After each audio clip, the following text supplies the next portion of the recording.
people think that there's a TED Talk formula. Give a talk on a round red rug, share a childhood story, divulge a personal secret, end with an inspiring call to action. No, that's not how to think of a TED Talk.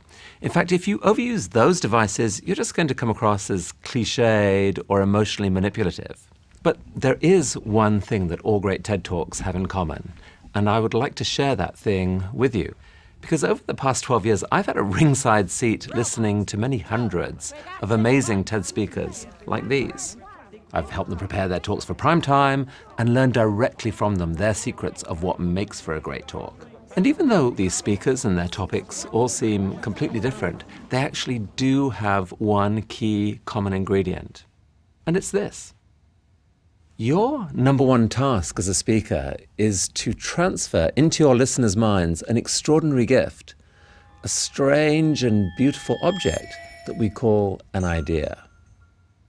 Let me show you what I mean. Here's Hayley. She is about to give a TED Talk, and frankly, she's terrified. Hayley Van Dyke.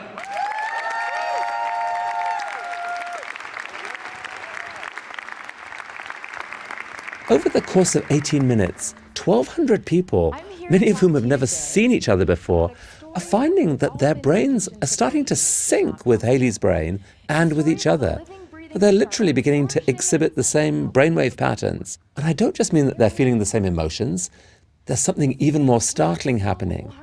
And let's take a look inside Hayley's brain for a moment. There are billions of interconnected neurons in an impossible tangle. But look, here, right here, a few million of them are linked to each other in a way which represents a single idea. And incredibly, this exact pattern is being recreated in real time inside the minds of everyone listening. That's right. In just a few minutes, a pattern involving millions of neurons is being teleported into 1,200 minds just by people listening to a voice and watching a face. But wait, what is an idea anyway? Well, you can think of it as a pattern of information that helps you understand and navigate the world. Ideas come in all shapes and sizes, from the complex and analytical to the simple and aesthetic. And here are just a few examples shared from the TED stage. Sir Ken Robinson, creativity is key to our kids' future. My contention is that creativity now is as important in education as literacy, and we should treat it with the same status. Elora Hardy, building from bamboo is beautiful. It is growing all around us. It's strong. It's elegant. It's earthquake resistant. Chimamanda Adichie, people are more than a single identity. The single story creates stereotypes. And the problem with stereotypes is not that they are untrue, but that they are incomplete. Your mind is teeming with ideas, and not just randomly. They're carefully linked together. Collectively, they form an amazingly complex structure that is your personal worldview. It's your brain's operating system. It's how you navigate the world. And it is built up out of millions of individual ideas. So, for example, if one little component of your worldview is the idea that kittens are adorable, then when you see this, you'll react like this. But if another component of your worldview is the idea that leopards are dangerous, then when you see this, you'll react a little bit differently. So it's pretty obvious why the ideas that make up your worldview are crucial. You need them to be as reliable as possible a guide to the scary but wonderful real world out there. Now, different people's worldviews can be dramatically different. For example, how does your worldview react when you see this image? What do you think when you look at me? A woman of faith, an expert, maybe even a sister, or oppressed, brainwashed, a terrorist? Whatever your answer, there are millions of people out there who would react very differently. So that's why ideas really matter. If communicated properly, they're capable of changing forever how someone thinks about the world and shaping their actions both now and well into the future. Ideas are the most powerful force shaping human culture. So if you accept that your number one task as a speaker is to build an idea inside the minds of your audience, here are 4 guidelines for how you should go about that task. 1, limit your talk to just one major idea. Ideas are complex things. You need to slash back your content so that you can focus on the single idea you're most passionate about and give yourself a chance to explain that one thing properly. You have to give context, share examples, make it vivid. So pick one idea and make it the through line running through your entire talk so that everything you say links back to it in some way. 2, give your listeners a reason to care.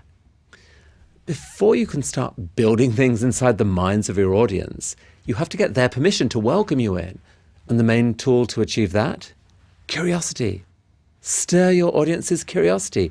Use intriguing, provocative questions to identify why something doesn't make sense and needs explaining. If you can reveal a disconnection in someone's worldview, they'll feel the need to bridge that knowledge gap.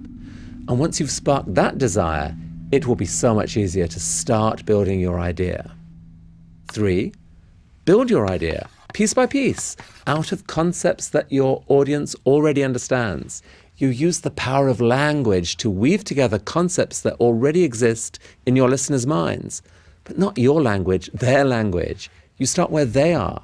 But speakers often forget that many of the terms and concepts they live with are completely unfamiliar to their audiences. Now, metaphors can play a crucial role in showing how the pieces fit together because they reveal the desired shape of the pattern based on an idea that the listener already understands. For example, when Jennifer Kahn wanted to explain the incredible new biotechnology called CRISPR, she said, "It's as if for the first time you had a word processor to edit DNA. CRISPR allows you to cut and paste genetic information really easily." Now, a vivid explanation like that delivers a satisfying aha moment as it snaps into place in our minds. It's important, therefore, to test your talk on trusted friends and find out which parts they get confused by. 4, here's the final tip. Make your idea worth sharing. By that I mean ask yourself the question, who does this idea benefit? And I need you to be honest with the answer. If the idea only serves you or your organization, then I'm sorry to say it's probably not worth sharing. The audience will see right through you.